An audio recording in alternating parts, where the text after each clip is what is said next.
Neurobíblia.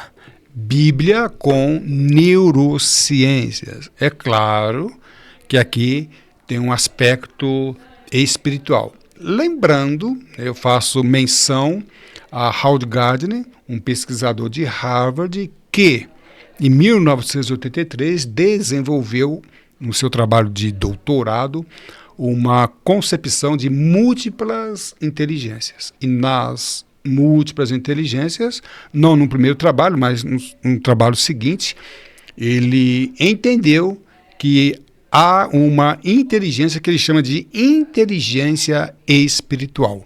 Nós não estamos falando de religião, embora vamos abordar aqui a Bíblia como exemplo, mas mais importante do que abordar uma inteligência religiosa, nós vamos abordar uma inteligência espiritual. E aí nós vamos ver dentro da Bíblia algumas técnicas de ensino, né, ou a inteligência que é hoje também reconhecida dentro das múltiplas inteligências, a inteligência de ensinar, ou poderíamos dizer a inteligência pedagógica. Eu vou contar aqui um exemplo. Você conhece muitos professores, às vezes doutores, mestres, que têm um conhecimento profundo da matéria. E você usa aquele argumento. Nossa, esse professor tem um conhecimento muito profundo, mas não tem didática. Ele sabe muito, mas não sabe ensinar. Então, lembrando que esse professor pode ter vários tipos de inteligência, mas não tem a inteligência pedagógica. Então, nós vamos mostrar aqui, fazer uma concepção do que é inteligência pedagógica dentro da inteligência espiritual, tendo como pano de fundo a Bíblia. E para que nós possamos entender, eu vou fazer aqui 3 perguntas muito comuns, considerando o caso 1, caso 2 e caso 3. Isso que eu vou falar aqui, nesses 3 casos, com certeza já aconteceu com você. Você, às vezes, vai fazer uma prova e, de repente, você se depara com uma pergunta que você nunca viu. Você não viu aquele assunto. Às vezes, um concurso, e você não sabe responder aquela questão. Não é porque você não estudou a matéria, porque você esqueceu a matéria. Você não sabe responder porque aquilo é totalmente novo para você. Aquela pergunta, naquele assunto, você nunca viu. No caso 2, um exemplo de uma prova, um concurso, você viu aquela matéria, você tem certeza que você estudou aquela matéria, mas você não conseguiu lembrar de jeito nenhum. E para você lembrar, você teve que, depois da prova, fazer uma consulta. Puxa vida, esqueci como responder essa pergunta, mas aqui, segundo o livro tal, essa pergunta ela é dessa maneira. Ou seja, o caso 1, você não sabe daquela matéria. A matéria nunca entrou na sua cabeça. No caso 2, você conhece a matéria, você estudou o assunto, mas você não soube armazenar. Você não soube guardar porque ela não veio ali naquele momento. No caso 3, um caso bem interessante. Você conhece o assunto, você sabe que estudou aquele assunto, mas na hora da prova você não se lembrou. E, de repente, andando pela rua, tomando café, você se lembra. Isso acontece também quando você vê uma pessoa e você não lembra do nome. E aí você, sem pensar na pessoa num momento depois, ou sem pensar num determinado assunto, sem que você esteja conscientemente pensando, aquele assunto vem à tua cabeça. Então você não lembra o nome de uma pessoa, aí você está dirigindo o carro, de repente o nome veio. Ou seja, inconscientemente o seu cérebro trabalhou. Mas por que que na hora que você precisava, aquele nome, aquela informação, aquele conhecimento não veio à tona? Porque o assunto estava na sua cabeça e você não soube recuperar. Então, a neurociência trabalha com 3 pontos bem importantes dentro da memorização, que é como inserir determinado conhecimento ou determinada informação na sua cabeça, como armazenar, né? Às vezes aquele assunto entrou, você já estudou aquele assunto, mas ele não ficou guardado, se perdeu. E depois como recuperar, que é o terceiro caso. A pessoa sabe aquele assunto, ela já estudou, mas naquele momento ela não recuperar. O cerne da educação, o cerne da memorização, a neurociência moderna tem trabalhado nesses três aspectos. Como inserir o conhecimento, como guardar este conhecimento e como, na hora, recuperar este conhecimento. E essa tríade, esse triângulo da memorização é importantíssimo. Então, o que é memória, segundo a neurociência moderna? É a capacidade de adquirir, de reter e usar o conhecimento. São esses três. Você sabe adquirir, como aprender, como reter o que você aprendeu. Às vezes a pessoa estuda, mas não consegue guardar o que aprendeu. Ou às vezes até consegue guardar, mas dependendo da situação não consegue utilizar. Existem técnicas, existem estratégias da neurociência que facilita esse triângulo da memorização e que na Bíblia eu vou apresentar de uma forma bem legal aqui. A gente vai entender como é que isso acontece. Por isso que eu tenho chamado de Neurobíblia. Tudo bem? Sou o professor Calazans do IPK. Estamos aqui na Teia Lapa, Sampacast Lapa, Vila Romana, São Paulo, Brasil. Apoio Thaís. Tá? Lembrando que eu também, caso você queira, nós vamos disponibilizar um curso gratuitamente chamado Princípios da Comunicação e Oratória. Lembrando que técnicas de ensino é um meio, um modo de comunicação. Então, nós, no Princípios de Comunicação e Oratória, nós inserimos ali várias concepções da arte de ensinar. Basta curtir esse vídeo, comentar e compartilhar. E aí, também, para obter o nosso curso gratuito, você pode fazer parte da comunidade com o professor Calazans. No QR Code eu vou deixar também o link do nosso grupo e você entra no nosso grupo e solicita este curso, que também tem descrição no canal do professor Calazans e demais vídeos no canal do YouTube. Neurociências, tá? Então eu não posso falar em técnica de ensino se eu não falar em técnica de aprendizagem. Uma coisa está relacionada com a outra. Uma coisa complementar à outra. Parece óbvio, mas no dia a dia não é tão óbvio assim não. Ok? Se valendo da Bíblia como uma referência, nós temos lá em Deuteronômio, que fala do livro da história do povo hebreu, né, que se tornou depois o povo judeu, depois o povo de Israel. Havia ali um interesse, um objetivo, uma finalidade de passar para as gerações futuras a doutrina, o ensinamento do povo judeu para que se permanecesse. Então, houve ali, no caso de Moisés e os patriarcas, aqueles homens da época, uma necessidade de transmitir a herança por intermédio do conhecimento. Então, havia um apelo de que tudo aquilo que era falado naquela época permanecesse na mente das gerações futuras. E aí é dito da seguinte maneira: e essas palavras que hoje te ordeno estarão no teu coração. Lembrando que coração aqui, no caso, na origem, não é coração, é cérebro. Tá? Então, na origem é. Então, qual era a finalidade? Olha, vocês foram libertos do Egito, passaram por muitas situações, vão agora alcançar uma nova cidade, um novo país, mas para que entre no novo país, para que vive uma nação, há necessidade de que o ensinamento fique guardado. E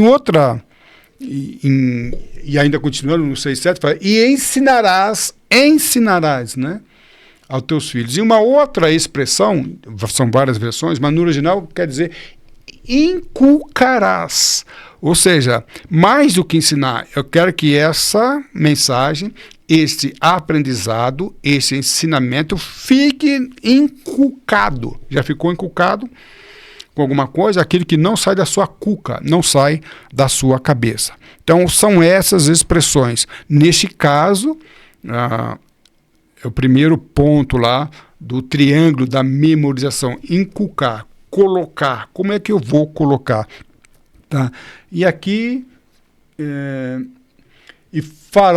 ensinarás a teus filhos assentado, andando, deitando, levantando. Aqui é muito interessante que é utilizado uma técnica de ensino, uma técnica de aprendizagem que é muito interessante, que é a repetição. Então, entenderam lá os patriarcas que a mensagem, que o ensinamento, ele ficaria gravado na cabeça dos filhos, das gerações futuras, desde que fosse um ensinamento repetido. E nós sabemos que a repetição é a rainha da memorização, é a rainha do aprendizado. Então nós temos ali alguns livros históricos. Quem leu Reis, né? Há 2 livros de Reis, primeiro Reis, segundo Reis e Crônicas também. Dá-se a impressão que são as mesmas histórias, e são. Só que são as mesmas histórias repetidas, contadas com uma abordagem diferente. Então nós precisamos entender que repetição não é necessariamente repetir a mesma coisa da mesma maneira, do mesmo modo. Não. Repetição, mais do que isso, é repetir um determinado assunto com uma abordagem diferente. Aí que está a beleza. E nesse sentido, a Bíblia nos traz um show de como ensinar e de como aprender. Saindo do Evangelho, do Velho, né, Testamento para o Novo Testamento, o Evangelho, nós temos ali 4 livros que registram a vida de Jesus. Né? Repetição? Não necessariamente. Mas, sim, a história ela é repetida. A história, ponto alto. História de Jesus. Contudo, abordagem diferente. Então nós temos o livro de Mateus, que fala sobre Jesus para os judeus. Então a abordagem ali começa com genealogia, lembrando que os judeus crucificaram o Jesus com autorização de Roma, mas quando Pôncio Pilatos falou qual o argumento, então o direito romano autorizou a crucificação de Jesus desde que fosse fundamentado. Então, a sentença estava autorizada, mas qual era o fundamento? E eles não tinham um fundamento, uma razão de ser, e depois alegaram, fala que ele era de ser rei dos judeus. Tá? É por isso que o livro de Mateus começa com genealogia, apontando Jesus como um dos descendentes de Davi. Assim sendo, ele era da linha real. Então, a abordagem do livro é mostrar a linha real, a linhagem real de Jesus. Marcos, tá, é feito para os romanos. Tá? Lembrando que os romanos eles conquistaram o governo pela força física. Tá? Então, eles eram muito ativos. E os romanos, a ênfase era de Jesus fisicamente realizando todo o seu ministério. Ele levantava e saía e andando. Normalmente, o livro de Romanos descreve a vida de Jesus, o ministério, no gerúndio, sempre em ação, mostrando força. Então, tem um aspecto voltado ali para os romanos. Lucas foi um livro escrito para os gregos. Enquanto os romanos prevaleceram pela força, os gregos prevaleceram pela inteligência. E o livro de Lucas, ele tem esse apelo, buscando os gregos com uma abordagem mais intelectual. E o livro de João para os gentios, que são que é o povo, né, que não é judeu. Então nós temos aqui repetição, mais do que repetição. Nós temos aqui uma repetição com uma abordagem diferente, onde nós podemos ver várias facetas da história do Senhor Jesus. Então nós temos aqui a repetição, é uma estratégia, na verdade, uma excelente estratégia para não apenas inculcar, mas também para guardar. Tá? E aqui é claro que há um apelo aqui de PNL, Programação Neurolinguística, ou seja, a Bíblia já utilizava isso. Então, o que é programação neurolinguística? Neuro, vou entrar na sua cabeça, língua, através de uma palavreado, através de uma mensagem, através de palavra. As palavras, a linguagem utilizada para os gregos não podia ser a mesma para os romanos, para os gentios, tá? e para os gregos. Então, a linguagem tinha que ser diferente. Então, nós vemos que a Bíblia, muito antes dessa programação neurolinguística ser popularizada, ela já se valia dessa técnica aqui. Tá? Então, o mesmo assunto com abordagens diferentes. Isto, no nosso curso de técnica de ensino e também técnica de aprendizagem, nós mostramos como é que eu trabalho de maneiras diferentes com o mesmo assunto, com a finalidade de que aquele assunto seja guardado no meu cérebro de forma auditiva, sinestésica e até mesmo visual. Qual é o apelo que eu utilizo? Os professores precisam conhecer essa técnica para que um determinado assunto seja preservado na cabeça dos ouvintes. Outra técnica muito importante é o storytelling. Storytelling ele tem sido um assunto, né, que se popularizou na área da comunicação e do marketing também, da propaganda, do marketing. Então, é um assunto muito interessante, uma abordagem interessantíssima, que hoje tem um apelo muito importante dentro da neurociência. Hoje mais conhecido também, de uma forma mais profunda, o neurostorytelling. Então, como a contar, né, uma história de tal modo que os neurônios trabalhem a favor de que uma determinada informação, um determinado conhecimento, ele seja aprendido e guardado, retido em nossas mentes. É uma matéria, um assunto muito importante. A Bíblia já trazia esse aspecto. Se nós olharmos o Velho Testamento, não vou tecer detalhes aqui, opa. Então nós temos aqui várias abordagens. No Velho Testamento nós temos uma das parábolas de Jotão, Davi e Natã. Davi comete 2 crimes e ele foi corrigido, sentenciado pelo profeta Natã, e o profeta Natã profere esse julgamento por intermédio de uma parábola, e Davi reconhece o seu erro. No Novo Testamento nós temos a dracma perdida, né, uma mulher que tinha várias dracmas e perdeu uma. O filho pródigo, então, nem se fala, né? O pai que tinha um filho, na verdade 2 filhos, o filho menor, que não tinha direito à herança, pede a herança, gasta essa herança de uma forma totalmente desproporcional, perde, né, ali todos os seus bens e volta à casa do pai e assim por diante. Então nós temos ali uma história, né, tem a parábola do semeador. Na verdade são histórias, mas muito mais importante, quando nós falamos de neurostorytelling, nós temos ali experiências, nós temos uma técnica, uma estratégia de contar histórias de tal maneira que os neurônios sejam ativados, neurotransmissores, liberação de hormônios, sinapses. Então, quando nós estudamos neurostorytelling, que não é apenas contar uma história, mas como nós vamos contar uma história como pano de fundo para trazer um ensinamento de tal maneira que essas histórias, né, trazem um assunto, e esse assunto tem o triângulo da neurociência, o triângulo da memorização, que é fazer com que o assunto seja inserido, armazenado e, quando necessário, recuperado. As parábolas, não vou contar aqui, inclusive nós temos um curso de neurohistória, as parábolas têm essa finalidade, e como elas são contadas tanto no Velho Testamento quanto no Novo Testamento, nós vamos ver ali que é uma excelente aula de neurostorytelling. Há quem diga que o neurostorytelling é uma ciência nova, nós podemos garantir que não é uma ciência nova. Não é. O nome talvez seja moderno, o nome talvez seja novo, mas é uma matéria muito interessante, muito antiga e que a Bíblia retrata esta concepção. Interessante lá que Salmo 78:2, né?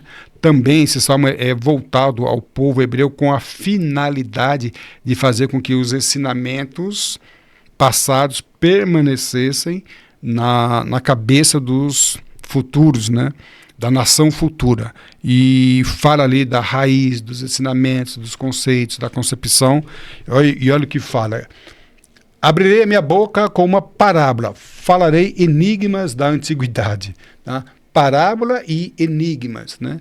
Parábolas e enigmas. O neurostorytelling também traz enigmas. Enigmas são segredos, enigmas são mistérios que são descobertos por intermédio de indagações, de um raciocínio lógico. E, né, nós temos ali vários enigmas, né? O enigma de Sansão, relatado também na Bíblia, quando Sansão foi casar e algumas pessoas pessoas queriam participar do casamento.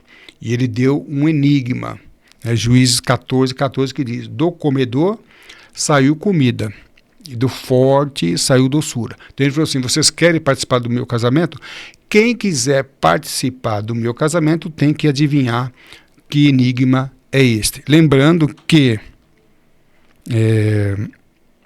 Salomão foi conhecido como um grande decifrador de enigmas. Tá? Então, enigmas um pouquinho diferente de parábolas também tem um apelo dentro da neurociência que é salutar, que é uma coisa impressionante.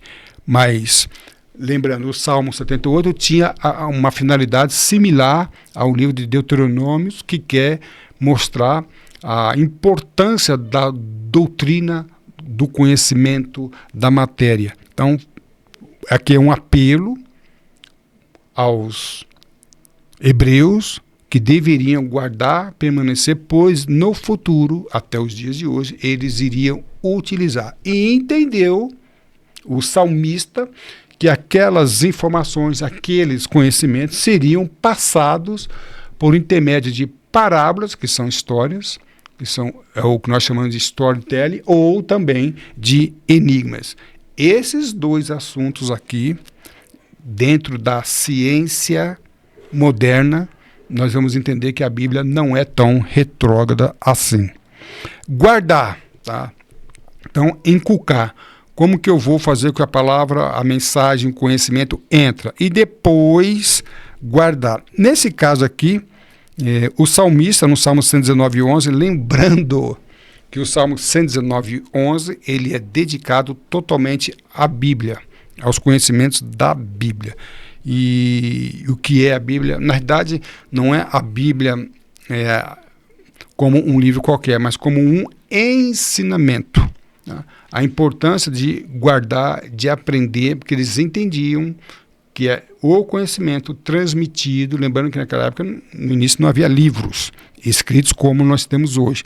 Então, mais do que estar guardado em livros, tinha que estar guardado em sua mente. E aqui ele usa a expressão: guardei, o salmista, a tua palavra no meu coração, que é mente, para não pecar contra ti. Aqui achei muito interessante. Então, a palavra que foi dada para mim, a palavra que foi ensinada, que foi passada pelos ancestrais, ela está retida. Eu não tive a preocupação apenas de inserir essa palavra no meu cérebro. Eu tive também o cuidado, eu tive também dei a importância de que esta informação, de que essa mensagem fosse guardada. E aqui é um apelo muito interessante aos professores e também aos alunos. De uma forma geral, no Brasil, os alunos não aprendem uma matéria por aprender. Eles aprendem uma matéria para fazer a prova.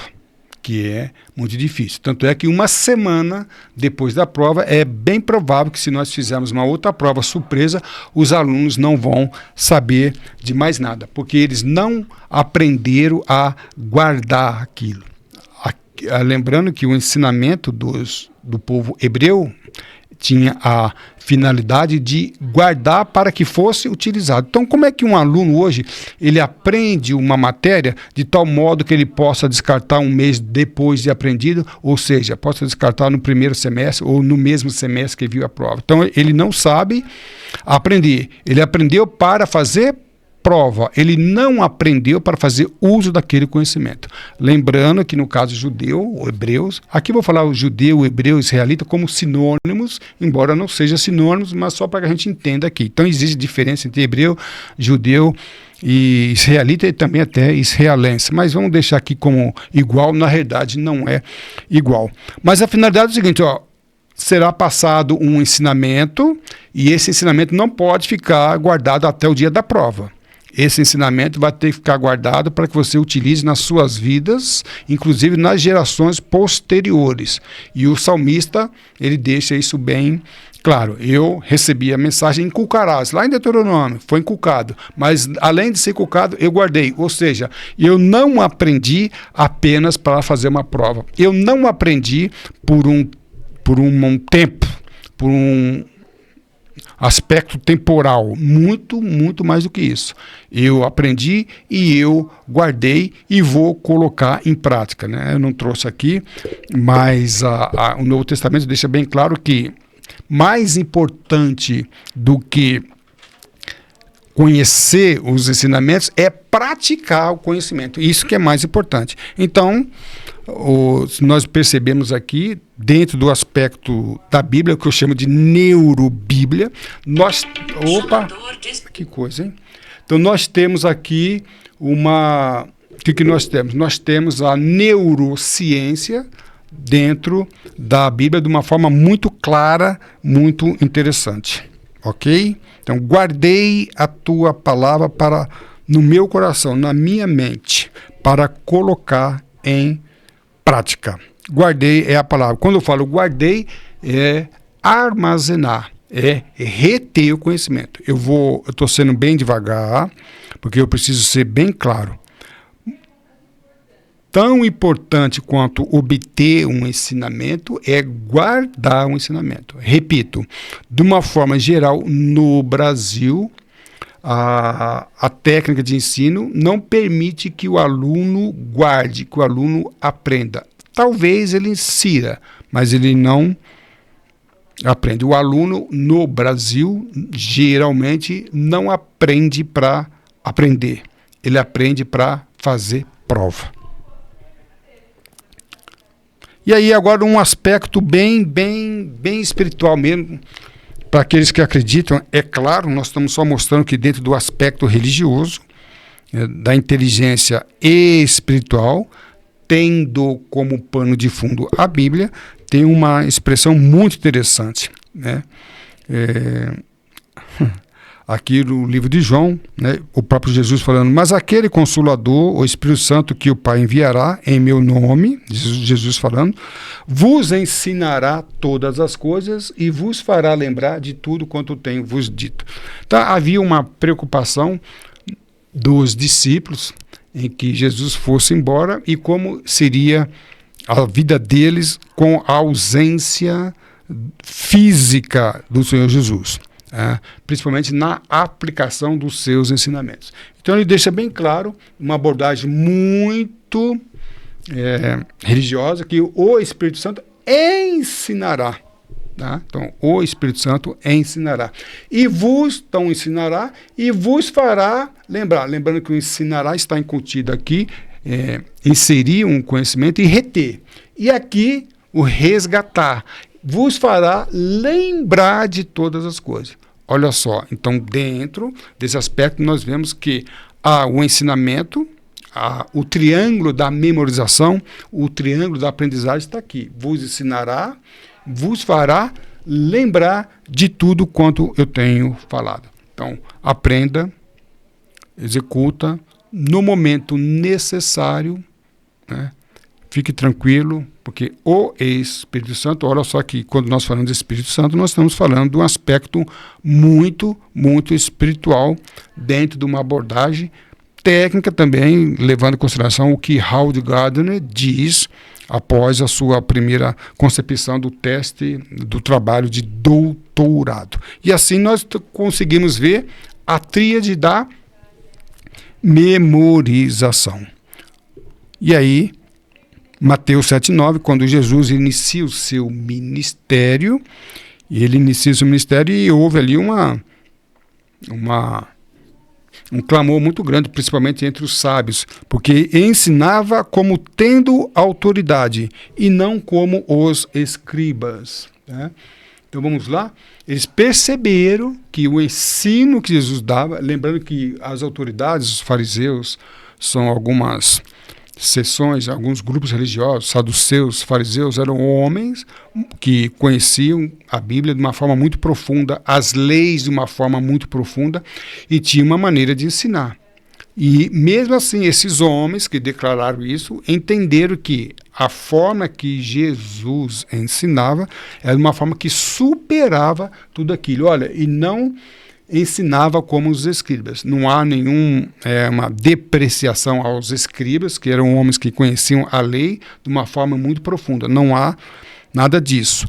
Contudo, o modo como Jesus ensinava era, sim, uma maneira que superava. E, repito, infelizmente, nesse nosso podcast de alguns minutos, nós não vamos apresentar todos os detalhes, todas as técnicas que Jesus utilizava.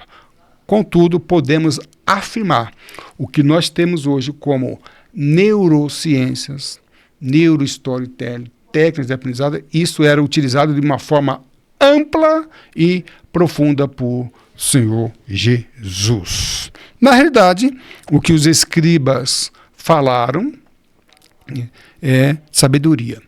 Dentro de uma inteligência espiritual, dentro de um aspecto espiritual do neurobíblia, sabedoria não é uma inteligência humana.